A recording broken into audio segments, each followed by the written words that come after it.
Assalamualaikum Ustaz. Waalaikumsalam. Semoga Allah memberikan rahmat kepada Imam Nawawi, keluarga dan umat muslim. Amin ya rabbal alamin. Dan semoga Allah merahmati Ustaz, tim dan keluarga. Amin ya rabbal alamin. Dan semoga Allah merahmati seluruh jamaah dan kita semua.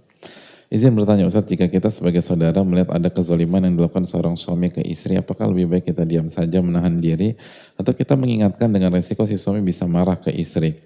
Karena si istri begitu ketakutan kepada suaminya. Jazakallah khairan wa iyyakum. Wallahu ta'ala bisawab, hukum asalnya man ra'a minkum munkaran falyughayyirhu bi yadihi fa illam yastati fa bi lisani fa illam yastati fa bi qalbi fa dzalika adhaful iman. Hukum asalnya adalah apabila Anda melihat kemungkaran maka lubahlah dengan tangan, kalau nggak mampu dengan lisan, kalau nggak mampu dengan hati, dan itulah selemah-lemahnya iman dalam bab ini.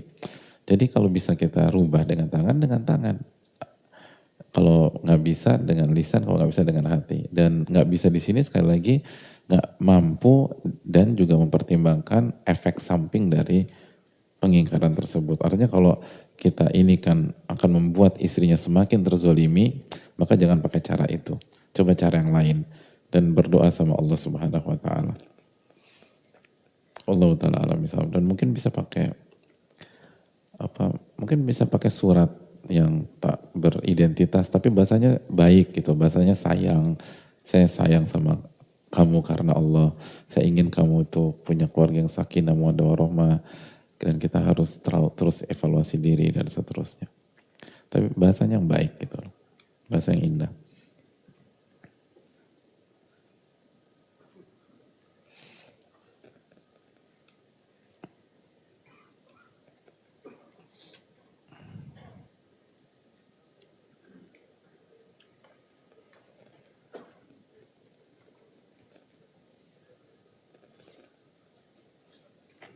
Assalamualaikum warahmatullahi wabarakatuh. Waalaikumsalam warahmatullahi wabarakatuh. Semoga Ustadz jamaah selalu dalam lindungan Allah. Amin. Saat ini saya menggugat cerai suami karena perbuatan suami yang selalu mengecewakan saya.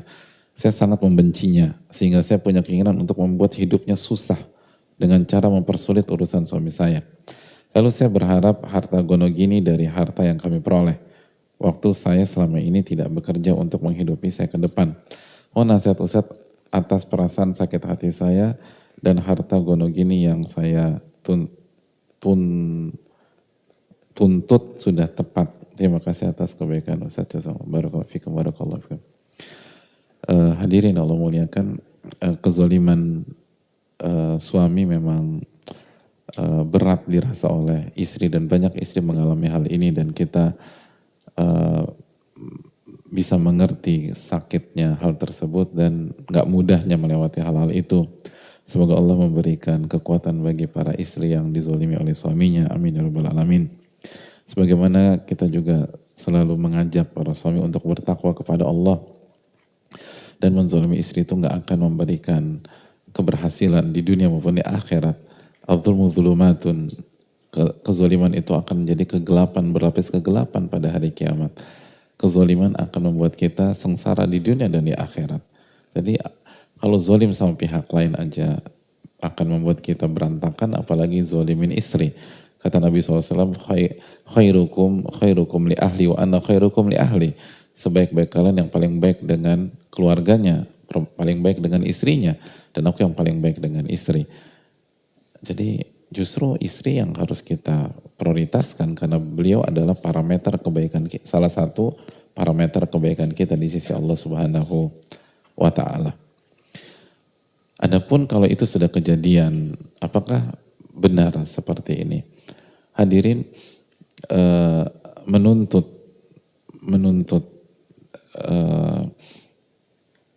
hak kita dari sebuah kezaliman itu memang diperbolehkan secara syariat asal sesuai dengan hak kita semata. Tapi yang perlu kita ingat bahwa kekecewaan atau opsi menuntut ini apakah memberikan kebahagiaan kepada kita? Itu pertanyaan, apakah memberikan kebahagiaan? Mungkin kita berhasil mempersulit suami kita, tapi apakah kita bahagia dengan itu? Enggak akan bahagia. Bahagia itu bukan dengan mempersulit orang atau balas dendam. Kebahagiaan itu dengan berzikir kepada Allah Ala bidzikrillahi tatmainnul qulub. Ketahuilah dengan mengingat Allah hati menjadi tenang. Kebahagiaan itu bukan dengan mempersulit atau membalas dendam. Kebahagiaan itu adalah dengan mentauhidkan Allah, beriman dan beramal saleh. Man amila salihan min dzakarin aw untha wa huwa mu'min falanuhyiyannahu hayatan thayyibah. Barang siapa yang beramal saleh baik laki-laki maupun wanita dan dia beriman, maka kami akan berikan kehidupan yang baik dan bahagia. Kalau memang kalau memang selama ini mimpi buruk, maka jangan kita lanjutkan episode mimpi buruk tersebut dengan dendam dan dengan kekecewaan. Gak akan selesai.